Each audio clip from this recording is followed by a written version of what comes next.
If I mess up and throw out one, make sure we can wipe it off. Yeah. So. Yeah. So I mean, you were part of the media for a little while doing that. Didn't any knocking off rust getting back into coaching? What was it like getting back into coaching for you? You got to get in football shape. You know, we tell the guys we're fixing to send them home for the summer, and you always worry about that, right? Because they're in great shape now, and then everybody's got a month off. So you want them to come back in football shape, but you really can't replicate, you know, the pads and all those kind of things. Coaching's no different, you know. So I'm pretty damn good on a Peloton. You know, I ride my tail off on that bike, but coming out and running around with these guys again, that took a minute, you know. And I don't have the bounce in my step that I used to, but it's been awesome. I'm so grateful and thankful for the opportunity to be back.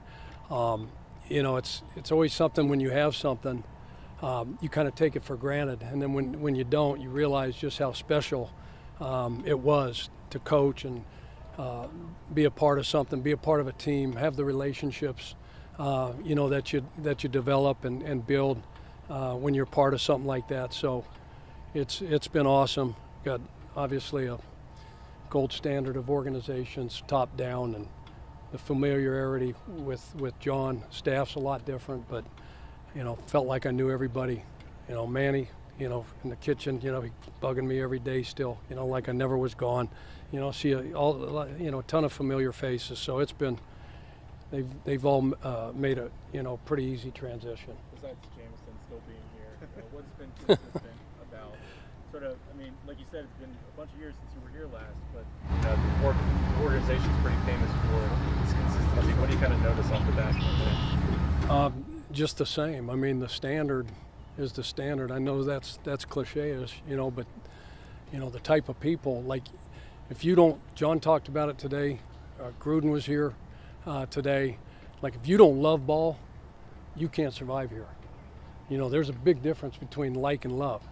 You know, in a relationship, you know, it's going to be 36 years in July for me and my wife. If I would have just kind of liked marriage, that would have been over probably 35 years ago, you know, but she sacrificed a lot. But you gotta love ball, and the type of people that they bring in here, the football character, the football IQ, the standards, what the expectations are, that hasn't changed. You know, just seeing Oz every day, Eric every day, John, it's like you never really left. You know, building's a little bit bigger, they're adding on again, some of those things, but it's been pretty seamless. You look around the league, especially on the defensive side of the ball, you're seeing more positionless football, guys that could play all over the place. The Ravens have a couple of those guys on their defense. How different is that, you know, trying to scheme up and coach those types of guys compared to, you know, guys used to play just set positions? Yeah, I mean, when you have a guy, I'm assuming you're talking about a guy like Kyle, you know, Hamilton, you know, Marlon Humphrey, you know, veteran guy, been in the league a long time, can play outside, can play the nickel. Kyle, play deep, play big nickel, play dime linebacker, play deep in coverage, play man, blitz, all those kind of things. When you have, you know, chess pieces, as we like to refer to them, and you can move those things around, not only, you know, his football character, but then his skill set and his ability to do all the things. You think about, you know, the wide receiver groups that we're going to have to face, the quarterbacks that we're going to have to face. You're going to have, you know, dudes like that. Roquan, I was with Roquan, as you guys know, in Chicago. You know, I knew the minute, you know, he came over here that he was going to be a game changer, you know, for this defense and for this unit. Those guys, again, their football smarts, their football IQ, their love for the game, their passion for the game, their passion for playing for one another is off the charts. So you can't have enough of those guys. How do you ensure that the secondary hits the ground? 1 second. Yeah. Zach's going to be a second-year play caller. What has stuck out to you about him so far? Zach is awesome. As you guys know, ton of energy, ton of juice, ton of passion. He's super smart, super intelligent. He knows this, you know, defense inside and out. And I just look at the transformation, like what happened here on defense when you look at from the bye week on. There wasn't a better defense in the National Football League. They gave up probably an average of 270, 280 yards total. Pass defense was awesome. Rush defense, of course, they led the league anyway in that. Their turnover margin, third down, everything was number 1 or 2 in the National Football League. So I think it's a process, and stepping into that role. I stepped into that role back in 2011 here.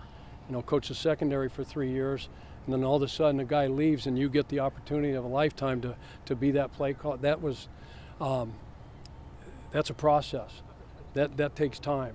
Now the system, has been in place. The players were, the same. So Zach's fortunate that way. I was really fortunate that way, and he's got a bunch of great coaches, excluding one 65-year-old man, in that defensive room. So I'm just trying to do my part, stay in my lane, know my role. But yeah, he's been tremendous. And the thing about Zach, he's going to hold himself accountable, but he's not afraid to hold these kids accountable, these players accountable. And he's gonna be honest with them. He's gonna be upfront. He's gonna be forthright, and he's gonna tell them what they need to hear, not what they want to hear, which is huge. And that's a great quality to have.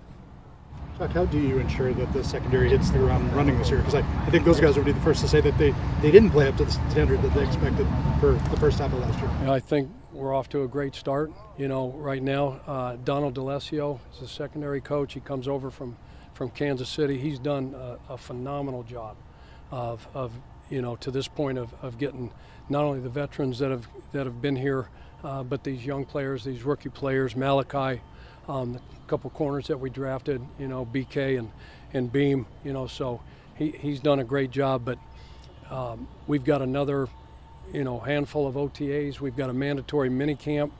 We'll do a great job and give these guys kind of a prescription when they leave for that month of what to, keep working from a skill development. They'll have their iPads. They'll get to take all the tape home, all the corrections home, all the film home, and keep studying, and keep growing that way, so that when training camp comes, it isn't like, back in the day when I was here in 08, we were going to Westminster. There's no CBA in place that said you had to, practice, shorts, maybe spiders, then maybe get into pads, have this ramp up. Like day 3 we were full pads, day 4 we were full pads, day 5 we were full pads, and it was 2-a-days. So you couldn't. And my point is, like, you had to show up in shape. That you wouldn't make it through the first 3 days of camp. This is really no different. So we've got, a good veteran group. We got, leaders in the back end there that we will lean on. Donald and myself will lean on to stay connected with all the guys in the back end, so that when we do show up, we hit the ground running. We're in shape, physically. If you don't show up in shape, then as soon as you get tired, this thing slows down. You lose focus, you lose concentration, then you have, a bad day, and then followed maybe by another. It can't happen. Was there an epiphany you had that made you want to get back in, or what's that? How did this opportunity come about? If you gave us a lot of background, was this something that was kind of stewing with you, that you were kind of getting the itch to get back in? Yeah, I never really stopped thinking about coaching and thinking about the game. I was fortunate, Pat having me on and doing that show, being on the program with him and the boys. That was kind of my football fix. But that was 6 months out. That was football season. But it kept me connected to the game. But I never really stopped thinking about, maybe coming back at some point. My kids, my wife, my daughters. I got 3 daughters. I got 5 grandkids. They don't know any better, but they all thought I retired too young, as it was. But it was 2020. It was coming off of COVID, and I just kind of had enough. I was like, okay, I need a break. Probably like everybody else in the world, but never really stopped thinking about it. This was just probably the only opportunity that would get me off the couch, because I was playing golf and working out and playing with my grandkids, and life was pretty good. A lot of my friends back home like, are you out of your mind? Why would you go back to the grind? You can't replicate this. You can't replicate the grind. It's hard to fill your days. My day was usually, I was done with the workout, honeydews, chores, and it's 10 o'clock in the morning, and I'm like, I can't start drinking, you know. I wait till a certain time to start that, but you know, it's hard to fill your days, you know. So, yeah, it was like I said, an opportunity of a lifetime, and probably the only place that could get me to come back. Rubbed off on you? Are you going to be out here wearing sleeveless shirts or something? I don't think. No, John would kick me out. Like if you don't have, you got to wear the right attire. You're not in the right attire, you get sent back in. You don't care how old you are and how many years you got in. No, sir, you got to, yeah, no tank tops. I got guns too. You'd be. We heard Zach say that when you first got here, a bunch of guys had come to you seeking one-on-one advice. Just curious what the acclimation process was like for you, if there's anything you can share about some of those conversations. They were more like just trying to build relationships from that standpoint. You know, you get hired, you know, they're not here, they're off, you know, in the off-season stuff. So you start texting the players, introducing yourself, tell them how much you're looking forward to, you know, being part of their family, their team, being part of this organization. And then once they start to filter in, then you just really start to build a relationship with them. And not so much even the football side of it. Some had played more than others. Some had a bunch of tape you could look at. Some, you know, hadn't really been on the field yet. You know, first year guy got injured, didn't get much at TJ, you know, guy like TJ, Bo, you know, so the conversations were great. Again, it was more of just building relationships with these players, and if you have a you know, a strong bond. And you know, Dick Vermeil said a long time ago, he said these players don't care how much you know until they know how much you care, you know. And so I think I've kind of lived by that philosophy my entire coaching career. So it was more about just building relationships and getting to know these people. Chuck, now that you're back coaching again, any desire to be a head coach again in the NFL? No, sir. No, sir. You know, that again, I was right place, right time. Got the opportunity of a lifetime. Mr. Irsay, you know, God rest his soul and rest in peace. What a great man. He gave me an opportunity of a lifetime. All that I went through in year one, stood by me, had my back the entire time. But you have no idea, nobody has no idea until you sit in that seat. And, you know, it's one thing being a position coach, it's another thing being, you know, a coordinator on one side of the ball. You know, you kind of live in your own little world, but, you know, sitting in that seat, you're kind of looking for the head coach manual. You know, 2 days after I was hired in Indy, presser was done and all the media was gone, and I'm going through Jimmy Caldwell's desk looking for the head coach manual, hoping he left it behind, you know. I looked at Tina, I was like, what the frick did we just do to ourselves? You know, so I loved it, you know, but I'd love just, you know, some of my fondest memories and best coaching moments were like the first time I was here and just being the secondary coach and having that room and that group and that bond. Head coaching, they all tell you got to stay involved. You want to keep coaching, but it's damn near impossible because you got, you know, you have to do this 3 out of the 4 days a week. You get a Thursday off. Does John still get Thursdays off?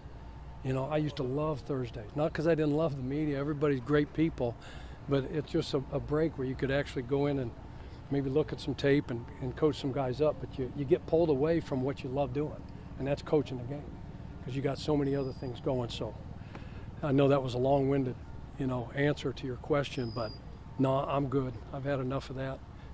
I'm just trying to hold on to my job. You know that scanner thing? You know, every morning when I come in, when I scan it, it says access permitted. I'm like, thank you. You know, because you go up and you scan that and access denied. It'll say access denied, and I'm like, what did I do wrong? You know, boy, how'd I screw this up? But no. Thank you, Coach. Okay, thank you guys. Good to see everybody.